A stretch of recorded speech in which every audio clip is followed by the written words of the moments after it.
Hi guys! Good day to everyone! Hi, my name is Angelica Reyes and welcome to my reaction channel.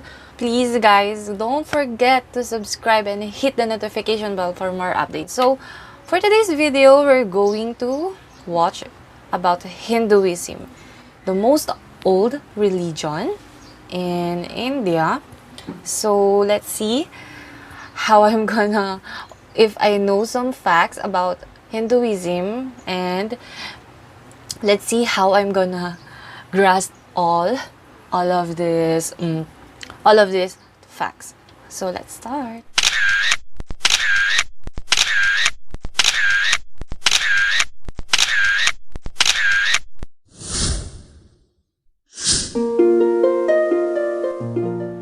Hinduism, the religion of over 1 billion people, is the world's oldest religion and probably the most confusing one to non-Hindus. Some say it isn't even a religion, more a way of life.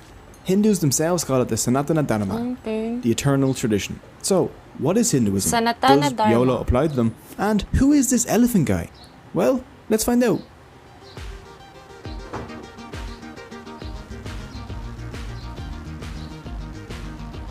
Guys, please subscribe to their channel. Okay, I'm gonna put it on my description. It's the result of the merging of the ancient Indus Valley civilization and the nomads that came into India around 1500 BC. Some scholars say it could even go back many more thousands of years. But we won't delve too deep into dates, because dates in Hinduism are very, very controversial. But one thing is certain, Hinduism is old, like at least 36 Betty Whites. Hinduism has been around for so long that it and the concept of India itself are inseparable. Hindu and India even come from the same word. Sanskrit was the ancient language of the Hindus, and the Sanskrit name for the Indus River is Sindhu. The ancient Persians who sat across the Indus tended to switch their S's to H's, so Sindhu became Hindu. So the people living across the river became Hindus. The Persians told the Greeks, who dropped that very not Greek-like H, stuck in a very Greek-like E to the end, and boom, India. Hinduism has a long history. But today we'll be focusing on just the core beliefs of Hindus because I don't have the willpower to animate a 3-hour-long video. Hindus are a diverse group.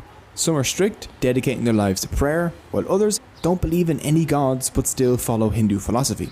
To make things easier to understand, let's break Hinduism down into 7 core beliefs. So, here's my rap about the 7 Hindu beliefs. You promised you weren't gonna do the rap. Come on, you're better than this, man. Fine. Here's the regular version then. 1. Belief in one universal soul. Hindus believe in a universal soul known as Brahman. Yeah, I know this a formless, genderless source of all reality. Brahman is the universe and the material that makes up the universe. It's a trippy concept, but think of Brahman as an ocean and everything else as drops propelling out of that ocean. Separate for a time, but still the same thing, if that makes sense. 2. Belief in an immortal individual soul. In Hinduism, souls are known as Atman.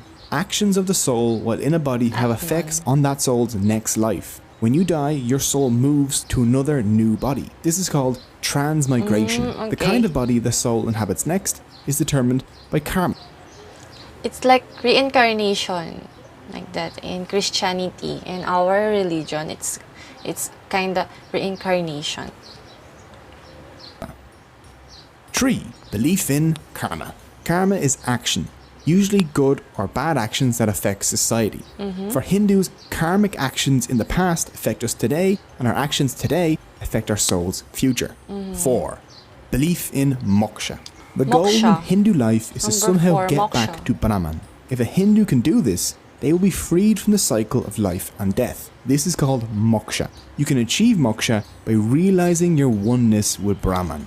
How you realize this is up to you. For this reason, Hindus pray, "Lead me from the unreal to the real." 5. Belief in the Vedas. The Vedas are Hindu sacred books of knowledge. There are 4 Vedas. Hindus believe that all 4 were divinely revealed to ancient Hindu sages. We'll take a closer look at the Vedas in a while. 6. Belief in cyclical time. For Hindus, there are no beginnings, or endings. Time is a series of cycles, Okay. each cycle containing 4 ages or yugas. There's the Krita, the Treta, the Dwarapara, and the Kali. Added together, the 4 yugas total about 4.32 million years. At the end of each cycle, declining human morality leads to the total destruction of reality. Hindus believe that we are in the 4th and final yug, Kali. 7. Belief in Dharma. Dharma is a Dharma. difficult word to translate to English. Proper behavior is the best that I could come up with. Dharma maintains balance in the universe. As long as everything in the universe, like animals, plants, and humans, follow their Dharma, then everything will be fine. If they break from the Dharma, though, things will be super not fine. Okay. Each being has its own Dharma. A lion's Dharma is to kill and eat antelope. A king's Okay. Dharma is to rule well. Okay. A subscriber's Dharma is to smash the like button and ring the notification bell. For Subscribe, humans, guys. their specific Dharma is usually based on their age and their caste. An old priest will have a very different Dharma than a young merchant, for example. So those are the 7 core beliefs of Hinduism. Okay. With them, you can understand the Hindu mindset. Unlike Christianity or Islam, Hinduism is a non-profit organization. There is no Jesus or Muhammad for Hindus. There is no Bible, Quran, or Torah. Instead, they have a bunch, and I mean a bunch, of different sacred texts. The 4 Vedas form the basis of the Hindu faith. So let's take a look at them. 1. Rig The Rig Veda. Veda. The Rig Veda is a collection of songs that praise and discuss ideas like truth, reality, and the universe, along with discussions on war, weddings, and rituals. 2. The Yajur Veda. The Yajur Veda covers stuff such as sacrificial rites and rituals. 3. The Sama Veda. Sama literally means sweet song that destroys sorrow. It is mostly songs dedicated to praising gods. It's different than the rest of the Vedas because it's set to music. 4. The Atharva Veda. The Atharva Veda is my favorite one. Do you want to curse your enemies? Or charm that special someone? Maybe learn to invoke rain? Or discover herbal medicine along with tips on warfare? Like how to make poison arrows? Well, this Veda has you covered, along with a bunch of other charms and curses. It even has a curse against cursers. Avoid us, O curse, as a burning fire avoids a lake. Strike him here that curses us, as the lightning of heaven the tree. A link to the Atharva Veda is in the description, just in case you need a spell to get a wife Guys, or if you another want, to banish pigeons check from your their presence. It's great. After the Vedas come the Upanishads, which are like a sequel that makes the original make much more sense. They were probably written down between 800 BC and 500 BC, during a time when some Hindus started to question the Vedas. Their ideas became the Upanishads. The Upanishads are books on philosophy, like we would expect from Plato or Aristotle. They're all about questioning, doubt, debate, and finding the answers to life's difficult questions. A theme in the Upanishads is that people are not their minds, or bodies, or egos, but their Atman. Your soul is you. Everything else is unreal and temporary. After the holy texts like the Vedas and the Upanishads are other less divine but still important texts. These include stuff like the Puranas, the Bhagavad Gita, and the Ramayana and the Mahabharata. I know the Puranas Mahabharata. are like encyclopedias of Hindu beliefs. There are 18 well-known Puranas. The Puranas cover things from yoga, to army organization, to taxation, to the caste system, to hell, gods, and everything in between. The Bhagavad Gita, Gita for short, is one of Hinduism's most important texts. The Gita takes place on a battlefield where Arjuna, a great warrior, refuses to fight. Lord Krishna steps in to urge Arjuna to fight, and their discussion covers things such as Dharma and how to live your best life. Arjuna eventually fought after Lord Krishna taught him the truth about Dharma. As a member of the warrior caste, Arjuna's Dharma was to fight against evil. The lesson of the Gita is that everyone faces difficult choices, but they must act on them according to their Dharma, no matter how unpleasant. Along with all these philosophical texts, Hinduism has 2 action-packed epics, the Ramayana and the Mahabharata. The Ramayana, the earlier of the 2 texts, tells the story of Prince Rama. In the epic, you find out about his 14-year-long exile, the abduction of his wife Sita, his battle with the evil demon Ravana, and his awesome monkey sidekick Hanuman. The second epic, Mahabharata. the Mahabharata, is the longest poem in the world. 5 times the length of the Bible and 8 times the length of the Iliad and Odyssey combined. It rivals any soap opera you've ever seen when it comes to drama. Murder, betrayal, love murder, and giant battles. The Mahabharata has it all. The theme running through the Ramayana and the Mahabharata is that dharma must be followed for society to function. In Hinduism, there are 4 goals a person should aim for to have a good life. The first of these is dharma, followed by artha, the pursuit of prosperity and good reputation, kama, pleasure both in body and in mind, and moksha, the release from the cycles of rebirth. Hindus should practice artha and kama with dharma in order to achieve moksha. There are also 6 temptations Hindus should try and avoid. Kama, lust and materialism. This kama is different from the good kama mentioned above, I know. Next is kruda, which is anger, lobha, which is greed, moha, which is unrealistic attachment to things, people and power, mada, which is pride, and matsarya, which is jealousy. By following their dharma and avoiding these 6 temptations, a Hindu can break the cycle of rebirth and have their soul merge back into Brahman. But even though everything comes from Brahman, who is the one real thing in Hinduism, Hindus do, after all, have thousands of gods. So let's take a look at them. First, there's Brahma, the creator. He created everything in the universe, but he is not the universe itself. Because that's Brahman. They aren't the same thing. That last letter changed a lot, apparently. He has 4 heads. The heads face each of the 4 directions to represent the 4 Vedas, which he created, and the 4 yugas. He also holds a book, which represents knowledge. Oh, and he rides a giant swan because he's just fancy. His consort is Saraswati, the goddess of learning. Vishnu, the preserver, is the second member of the Hindu trinity. He preserves the world created by Brahma until it is eventually destroyed by Shiva. He holds a discus, which he uses to cut down anyone that tries to mess with his dharma, along with a conch, which symbolizes victory and the 5 elements. Vishnu has many, many avatars, such as Krishna or Rama, who he uses to defend dharma on earth. Oh, and he rides a giant eagle named Garuda. Vishnu has 2 consorts, the goddess Lakshmi and Bhudevi. Bhudevi is the earth goddess and Lakshmi is the goddess of good fortune and wealth. Next is Shiva the Destroyer, the 3rd member of the Hindu trinity. It's his job to destroy the universe in order to prepare for its renewal at the end of each cycle of time. The most identifiable of his features is his 3rd eye, which he almost always keeps closed. If he does open it and you're in front of him, then you will have your face melted off. When not unmaking existence, Shiva enjoys long walks with his bull named Nandi.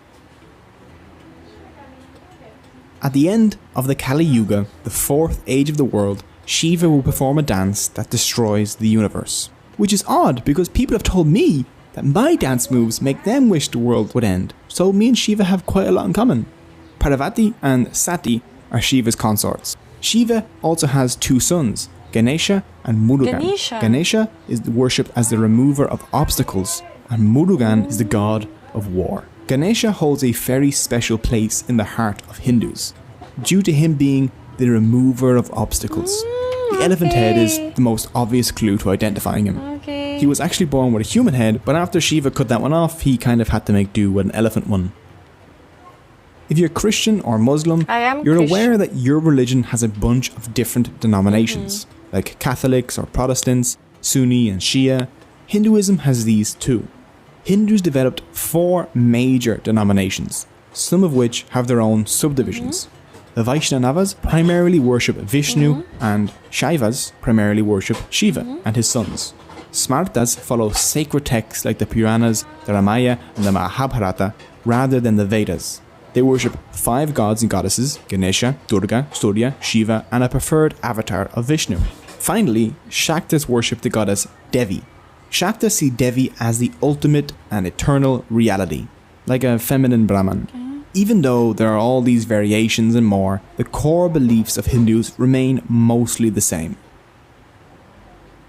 Hindus believe that dharma keeps the balance in the universe. If the scales between good and evil start tipping towards evil, then something needs to intervene to fix the universe's dharma. This divine intervention is known as an avatar. The literal meaning of the word avatar My favorite is descent. cartoon. Avatars are gods that descend to Earth to intervene whenever help is needed to restore Dharma. For example, when the Earth was dragged underneath the ocean, Vishnu descended to Earth as the avatar Varaha, a boar, and dragged the Earth back out.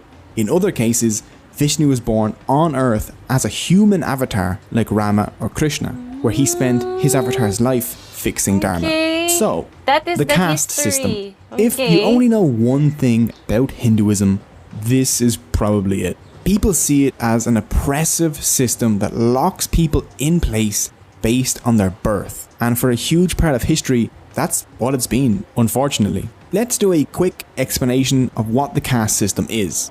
In Hinduism, there are 4 castes or classes that you can be born into. There's the Brahmin, the priest, the Kshatriyas, the warriors, the Vaishyas, the traders, and the Shudras, the manual laborers. The main basis for the caste system can be found in the Bhagavad Gita and the Rig Veda.